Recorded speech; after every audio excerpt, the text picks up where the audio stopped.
আর ধর্মীয় সংগঠন যারা আছেন তাদেরও অনেক ফলোয়ার্স আছে। সব ধর্ম, বর্ণ, সম্প্রদায় সবাইকে বলবো যে আপনারাও একটু দায়িত্ব নিন, যাতে আপনাদের যে সমস্ত সংগঠন আছে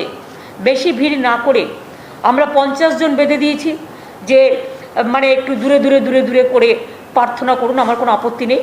কিন্তু যতটা পারবেন তাদেরও বোঝান যে আমরা আগেরবারও ঘরে বসে প্রার্থনা করেছি, যার সম্ভব ঘরে বসে প্রার্থনা করা, যার সম্ভব নয় সে গেলেও একটা ছোট্ট অনুষ্ঠান করবে, যাতে সে, এবং এসব ক্ষেত্রে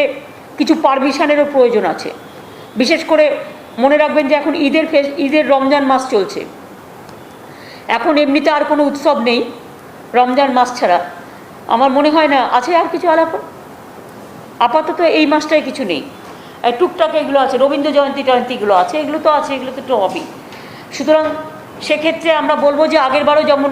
আমার সংখ্যালঘু ভাই বোনেরা অনেক মন দিয়ে অনেক সাহায্য আমাকে করেছিলেন, ইমাম সাহেবদেরও বলবো যে পুজো কমিটিগুলোকেও অনেক হেল্প করেছিল, এবং এখন থেকে শুরু করব ইমামদেরও বলবো যে আপনারা দেখুন যতটা পারবেন আপনাদের মাইক ঘরে বসেও শোনা যায়, আর 2 হচ্ছে 50 জনের বেশি যাতে জমায়েত না হয়, এই রকম ছোট ছোট করে আপনারা করুন, যাতে আপনার ধর্ম পালন করতেও কোনো অসুবিধে না হয় এবং আপনার ধর্মের স্বাধীনতা থাকে, আপনার জীবন সুরক্ষিত থাকে, আপনার সামাজিক সুরক্ষা থাকে